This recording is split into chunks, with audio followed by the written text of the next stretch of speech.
오늘 함께 나눌 새벽 말씀의 제목은 왕이 될 남자입니다. 사람들은 개인적인 편견뿐만 아니라 상식적인 편견을 가지고 살아갑니다. 이스라엘 사람들이 왕에 대한 편견도 이러한 상식적인 편견을 가지고 있었습니다.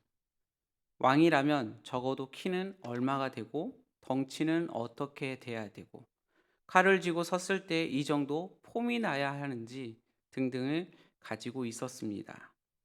이런 편견은 사울로 인해 생겼을 수도 있고 그 전부터 생겼을 수도 있었지만 어쨌든 다윗이 왕의 제목으로 기름 부은 시점에서도 여전히 적용되고 있었습니다. 그래서 하나님께서는 사무엘에게 곧 이같이 말씀하십니다.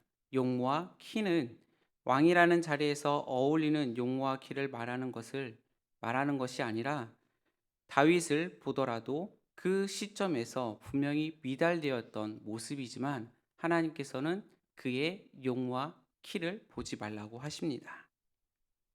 하나님께서는 다윗을 선택했을 때 그의 빛이 붓고 눈이 빼어나고 얼굴이 아름답다고 말씀하십니다.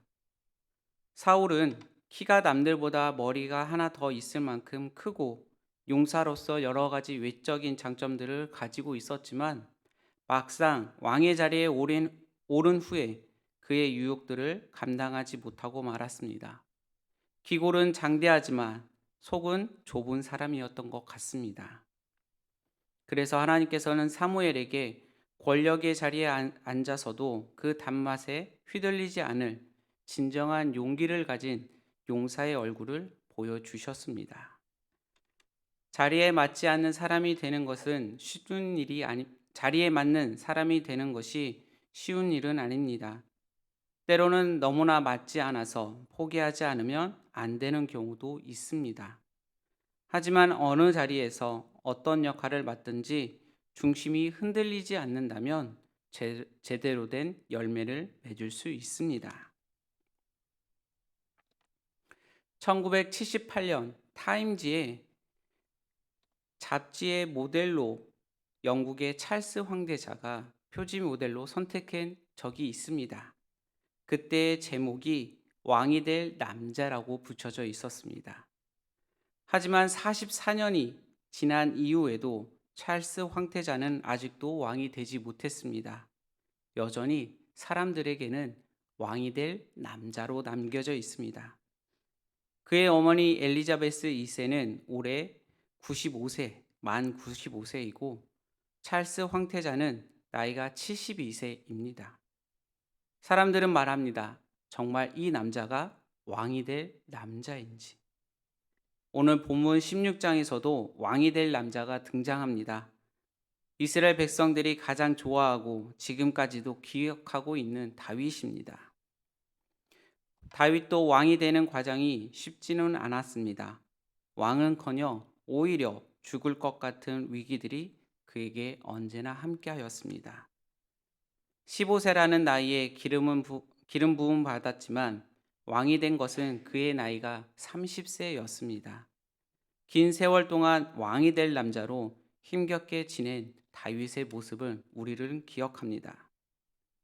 오늘 본문 말씀은 하나님께서 히든카로 등장시키시는 다윗의 시작점입니다. 왕이 될 남자 다윗. 이제부터는 사무엘서의 역사는 다윗을 중심으로 전개되고 있습니다. 그는 왕으로 세우시려는 하나님의 계획이 본격적으로 실행이 옮겨지는 모습입니다. 사울의 실패 때문에 사무엘이 낭망하여 있을 때 하나님이 사울은 이미 버려졌고 그를 위하여 언제나 슬퍼하겠느냐라고 말씀하시며 그를 다시 일으켜 세우십니다. 오늘 본문 말씀 1절을 함께 읽겠습니다. 여호와께서 사무엘에게 이르시되 내가 이미 사울을 버려 이스라엘 왕이 되지 못하게 하였거늘 내가 그를 위하여 언제까지 슬퍼하겠느냐. 너는 뿔에 기름을 채워 가지고 가라. 내가 너를 베들레헴 사람 에세에게로 보내리니 이는 내가 그의 아들 중에서 한 왕을 보았느니라 하시느니라. 1절 말씀처럼 하나님은 반전의 계획을 준비하십니다. 암울할 때마다 그냥 내버려 두시지 않는 하나님은 결국 히든 카드를 뽑아들며 다음 왕을 세우십니다.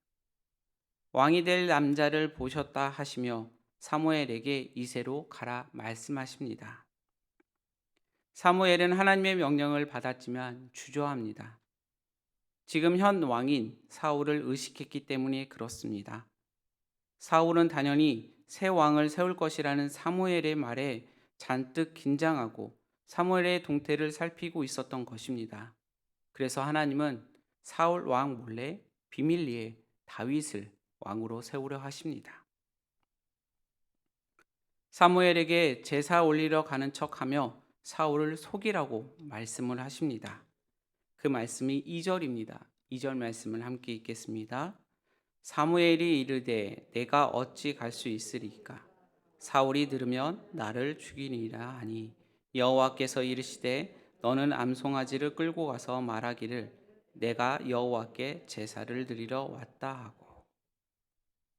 2절 말씀 속에서 하나님은 사무엘에게 속이고 꾀를 내고 거짓말을 하라고 말씀하십니다.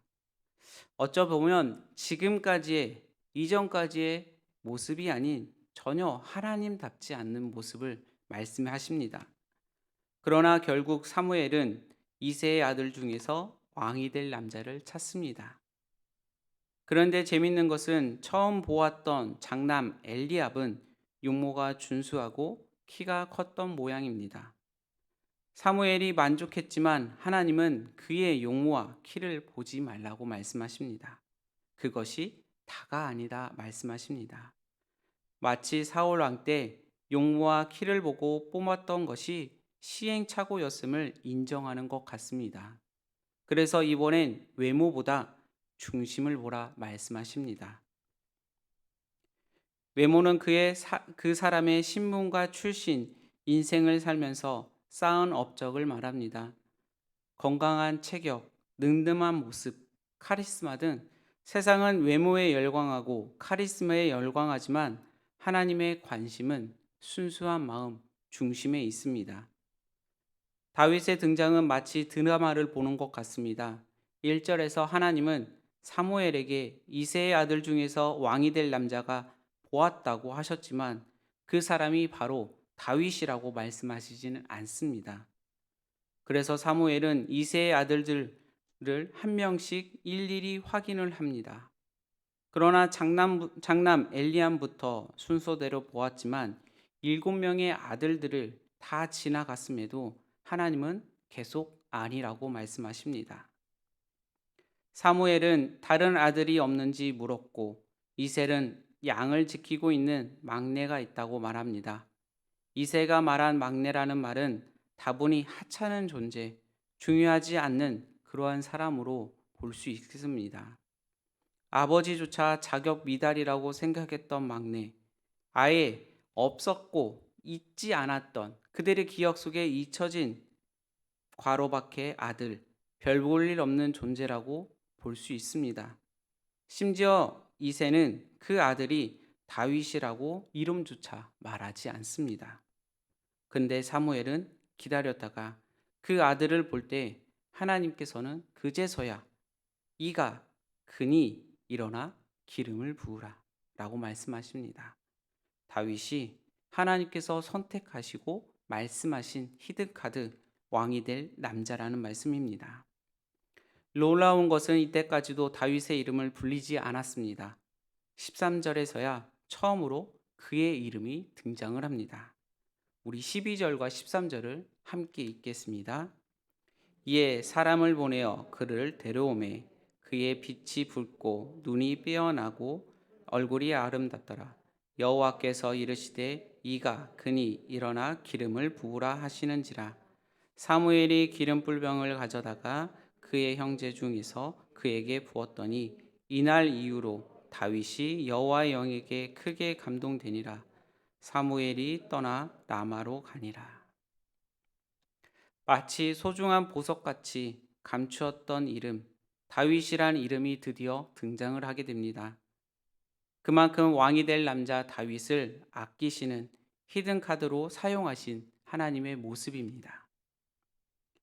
다윗은 훗날 하나님의 기대대로 통일 왕국을 이루고 이스라엘의 영토를 확장하고 그 지역의 제국으로 영향력을 행사하게 됩니다.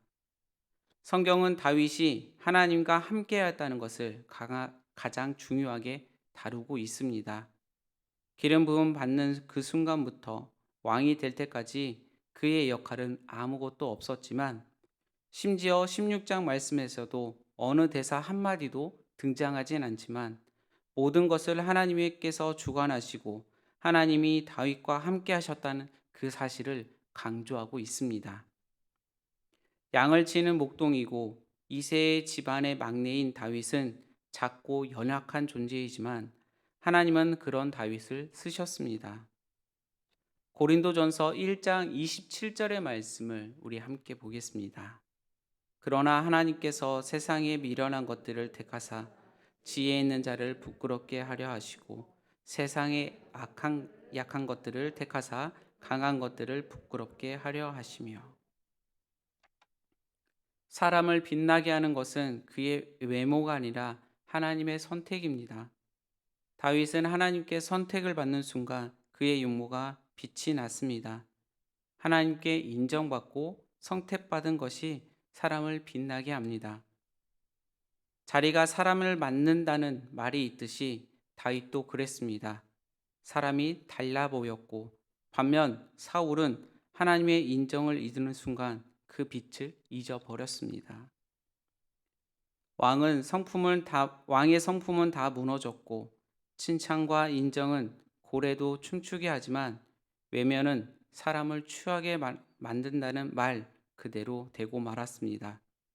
왕이 될 남자 다윗은 사울 왕 곁에서 많은 것을 배우고 자신과 함께할 인물들을 만들어 갑니다. 이 모든 것이 하나님의 계획이 이루어지고 있다는 것을 보여주고 있습니다. 우리도 마찬가지입니다. 우리도 왕이 될 남자, 왕이 될 사람들입니다. 그리고 다를 바 없이 왕 같은 제사장들입니다. 주어진 일과 상황에 정성껏 반응하다 보면 우리를 향한 하나님의 계획이 펼쳐지는 것을 보게 될 것입니다. 그리고 머지않아 어느새 정상의 자리에 우뚝 서게 될 것입니다. 우리도 왕이 될 사람들이기 때문에 그렇습니다.